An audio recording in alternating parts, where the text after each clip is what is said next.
I'm going to explain a little bit about the blues as I understand it. A scale is effectively 7 notes, and what they do with the blues is drop several notes, so you end up with a 5-note scale. It's the blues scale. Now what this machine allows you to do is throw in what they call the devil's note. Now this effectively is a half note, and this is what gives you the cool sort of funky sound that everyone's looking for. It's a note that you play, you don't play a lot, but when you put it in there, people want to hear it again and again. So I'll just give you an example.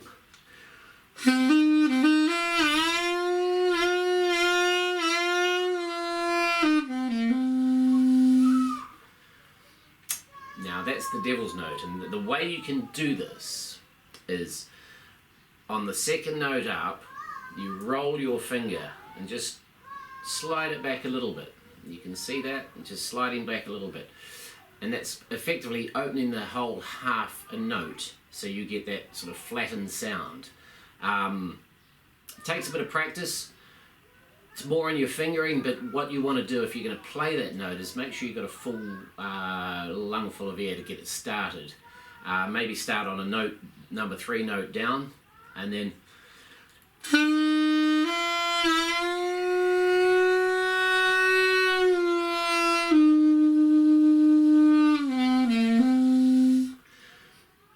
if you try playing it with a half full set of lungs, you're going to struggle, you're going to run out of air, because you've got to get that note started. Once it's started, it's okay, you can then play with it, but it's to get it started. So as you're starting out, practice just rolling that 2nd finger a little bit, and you'll get that cool wild note or devil's note sound, and that really does make a lot of difference when you start jamming on this.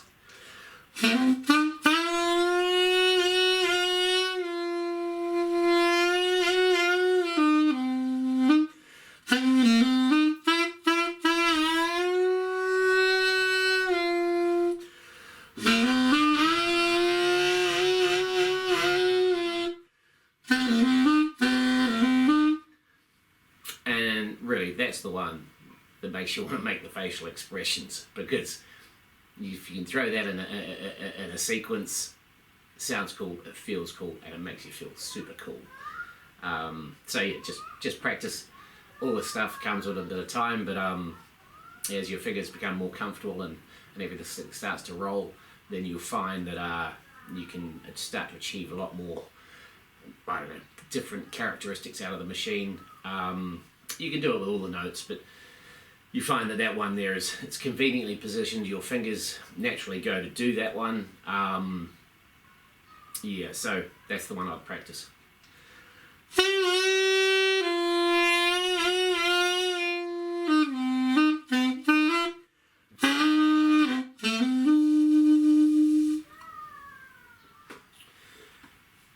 Okay, I'm going to talk a little bit about music and getting into it. So I'm going to play you a track. It's just I've been listening to it lately, and this sort of emphasizes a little bit about what I've been talking about, is that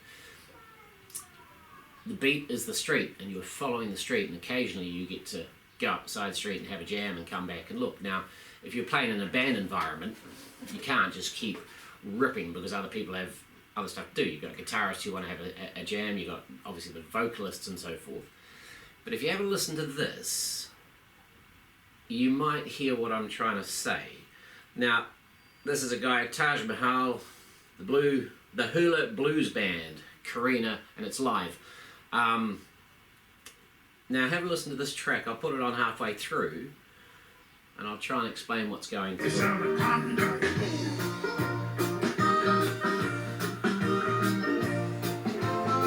So if you listen, we've got some vocals happening,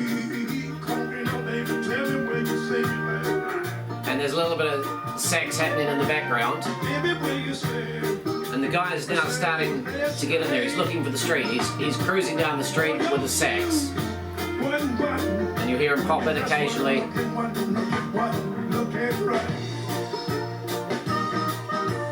So here he comes now. So he's finding the street. He's following that beat. Hovering away there, keeping up with the play. He knows he's going to be going into a solo, but he's got to make way for the vocalist, of course. He's got his thing happening, but he's just popping away. You can hear him.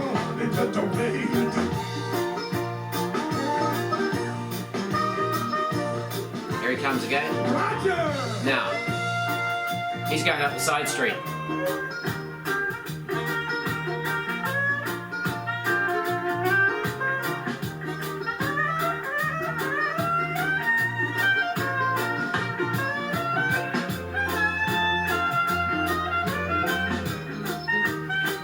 Now he's going to come back down to the street.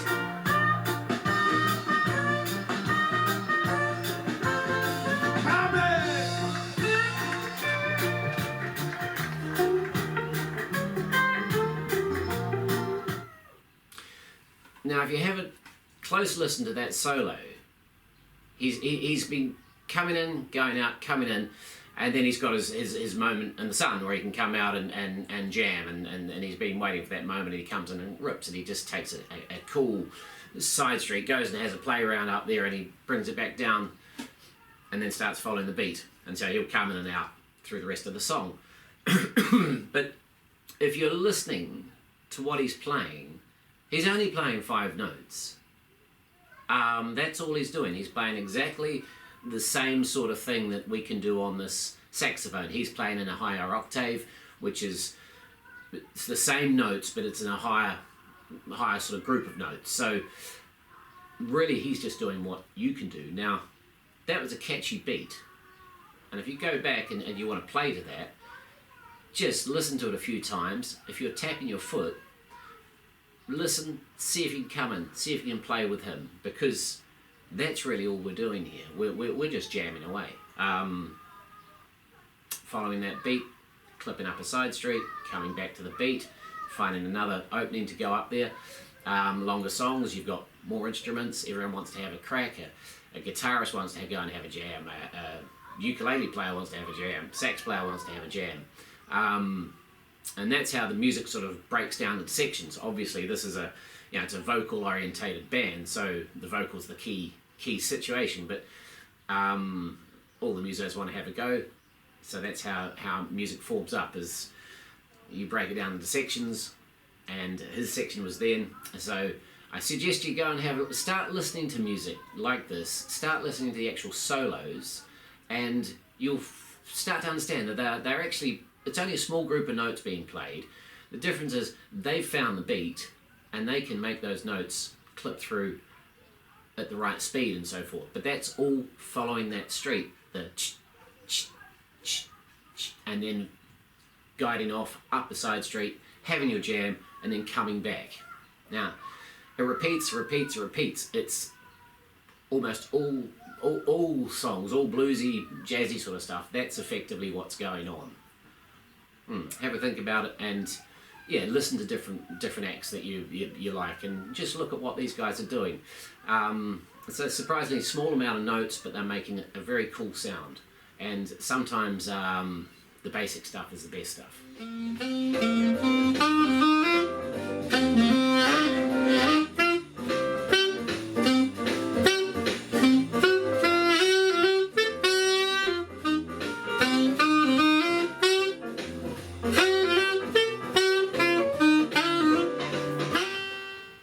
So I want to talk a little bit about rhythm and melody, 2 different sort of parts of a song.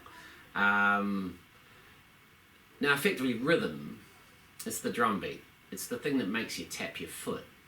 So that's what sort of grabs your attention. The other part of the song is the melody, and that's effectively what makes you hum or whistle. So 2 different things going on here. As this unit really plays call it the melodies.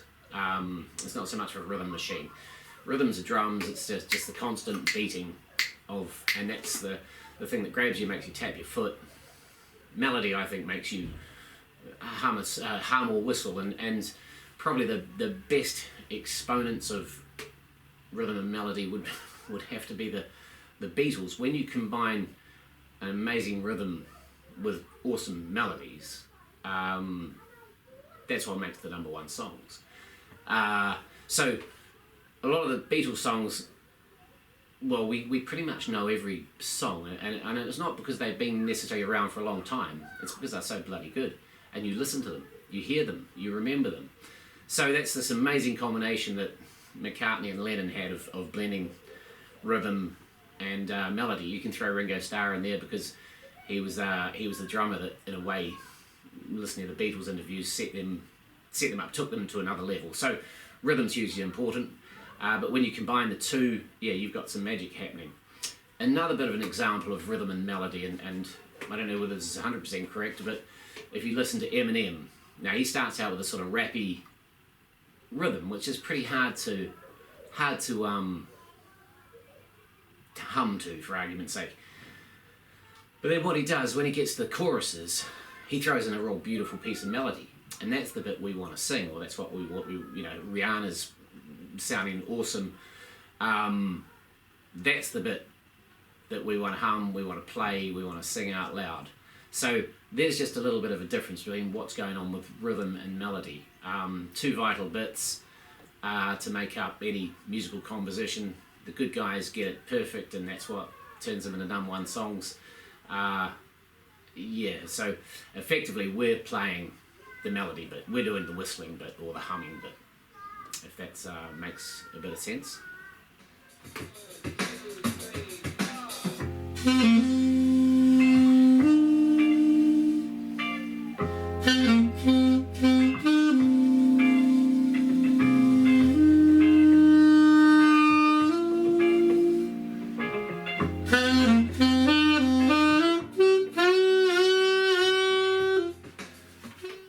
Now, one of the major vital components to doing anything well, anything, I don't care what it is, a school exam, playing music, skiing down a hill, biking up a hill, is to be able to be relaxed.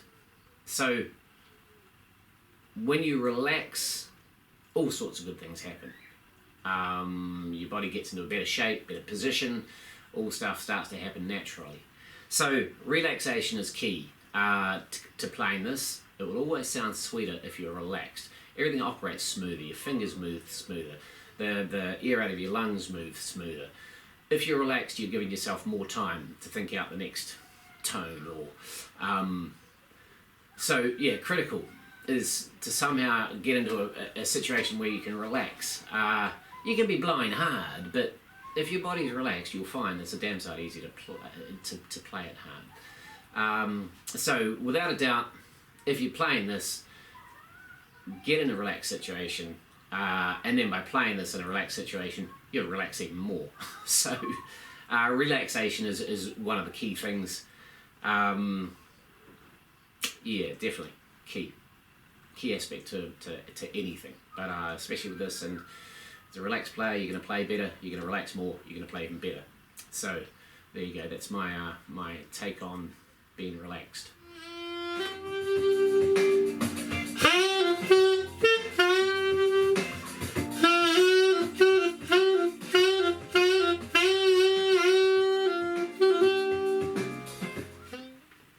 Okay, I'm going to come through the state of this program, just little tidbits of knowledge.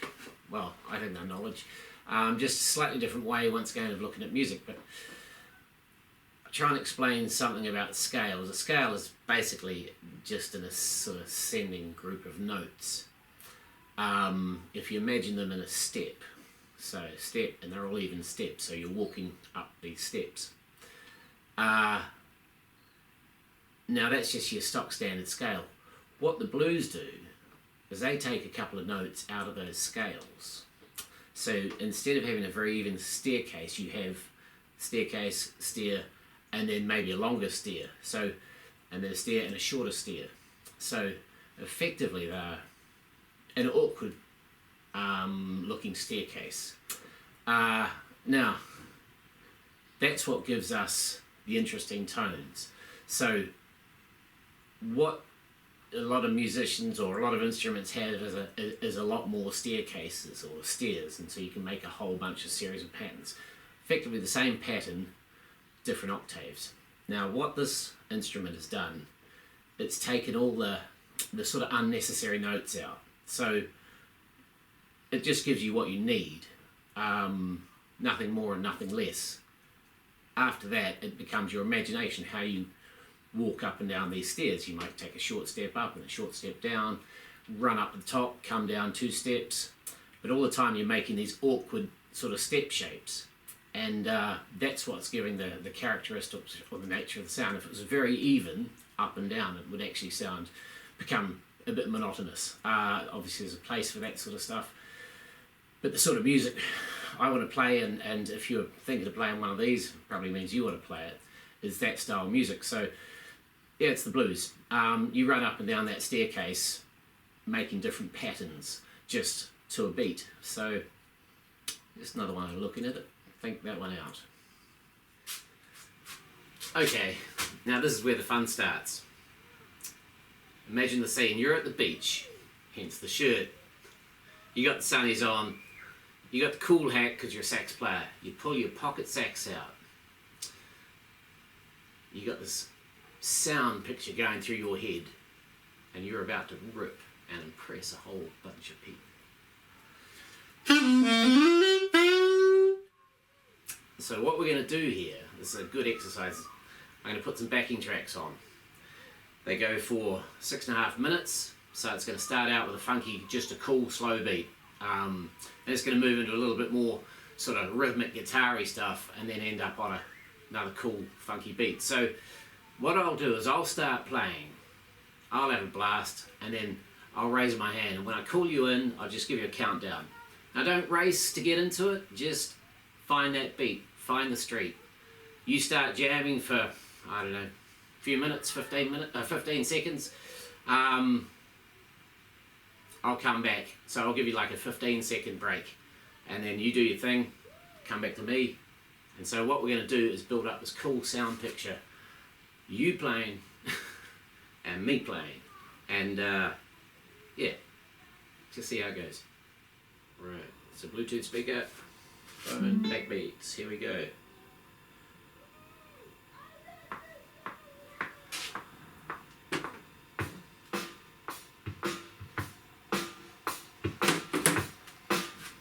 Pocket sax. Right.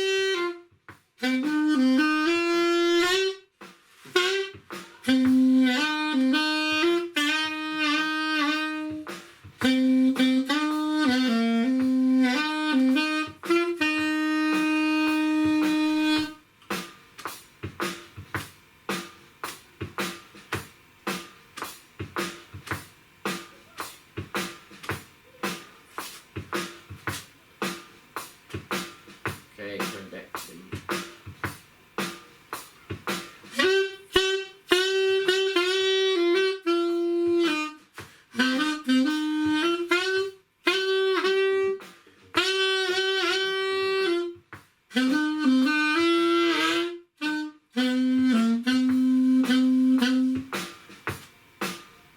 it's about to change.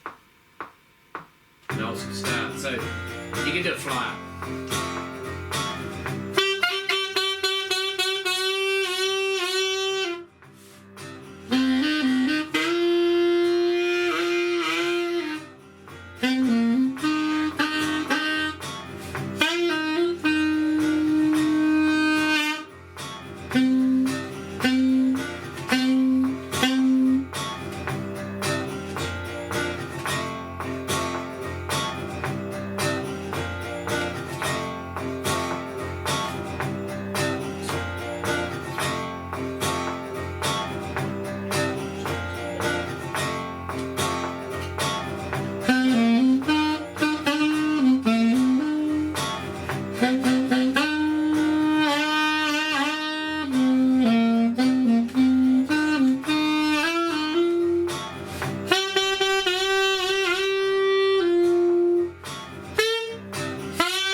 funky beat.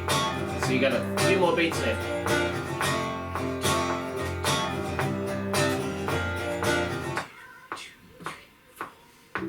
Okay, cool and slow. Start low.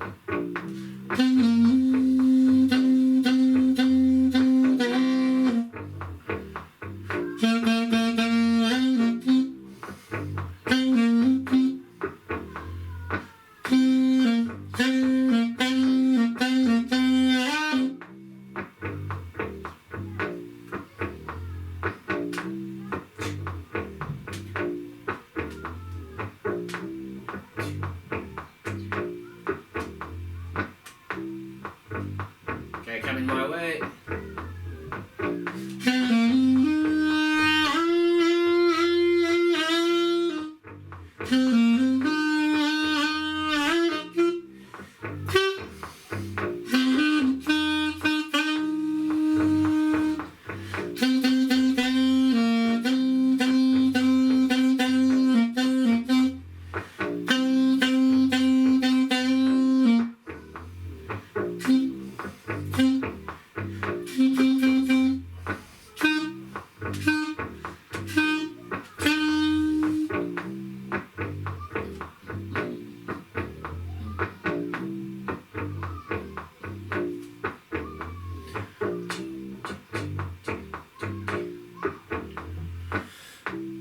Coming back here.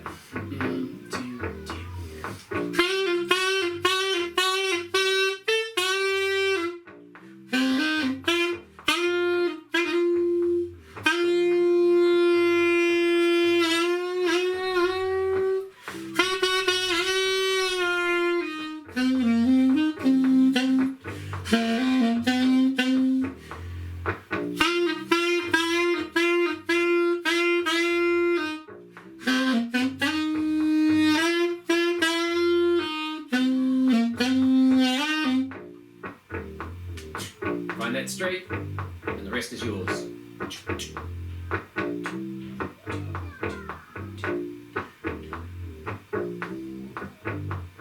I'll put a mixer on.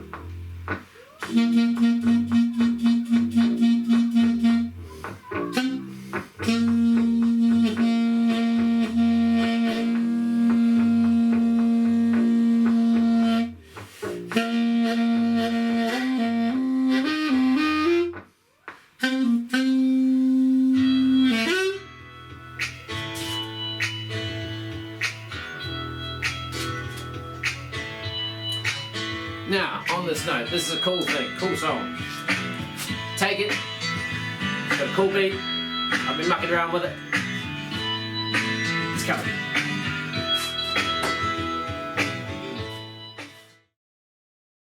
Okay, so there's hundreds of backing tracks on YouTube. Try a few, have a listen. If you can get the beat, it's definitely worth downloading. If you choose to download them, you don't know how to convert, I'll just give you a quick demonstration on that. I pause that. On the other page I have an MP3 converter. You can find that on Google, whatever. Okay, just click that, edit, copy, open up the MP3 converter, edit, paste, convert to. So that then automatically converts that.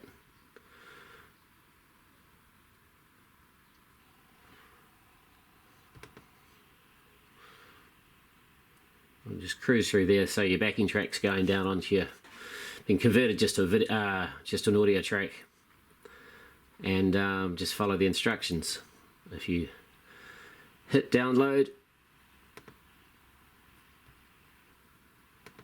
that goes straight up to there, and in a minute it'll be downloaded and it'll be on your iTunes. After that, you can do with it as you wish, but play around with it. Anyway, that's one way to pick up a lot of backing tracks.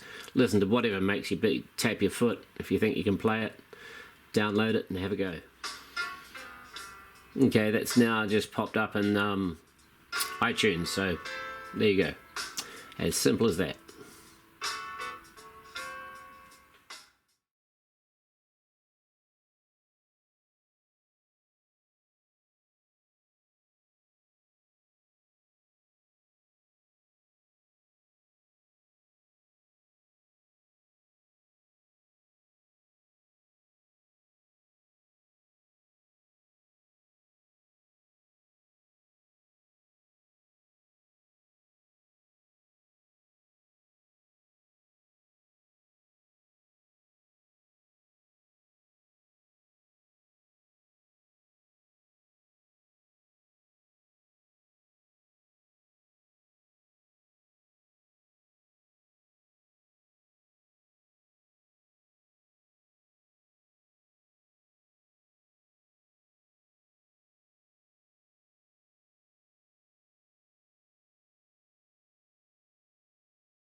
Now I'd like to talk about the 28-day thing I said at the start. You've obviously got through this course, you've got your opinion on it, hopefully it's working for you. I'm really hoping it's working for you because, yeah, it puts a smile on a lot of people's faces, I think, if they can do a bit of this. I've said 28 days because although it only takes a couple of hours to go through this course and to learn the understand what's going on, to develop these muscles, develop your throat moves, controlling the reed, keeping the tone going, following beats. You know, that's a really pretty big process. 28 days is a pretty, yeah, it's a realistic target to get proficient with tones, interchanging between notes, and starting to follow beats. But of course, this is a lifetime project. Music just keeps going and going and going. So I'd like to think by now, some of you after 28 days were getting it down and really starting to enjoy this instrument. Now, if you are, by the time you've been doing it for 56 days, 100 days, 2 years, 3 years, 5 years, I get the feeling you're going to have a huge amount of fun. And of course, all your techniques will get better. You're going to add to stuff that, God, I can't do. You're going to play different beats, make different sounds, find different rhythms, groups. It's just going to be an ongoing process. So I really hope I've sort of achieved something in showing you a path into music that maybe wasn't accessible to you before. So good luck with it. And I'll come back. I'll put lots of tips and tricks in it as we come up. And as the program goes, I'll keep adding bits and pieces, because I'm regularly showing people how to play these things, and I'm picking up techniques, training techniques as I go. I'm not a teacher by any means. So, yeah, thanks for doing this, and enjoy it.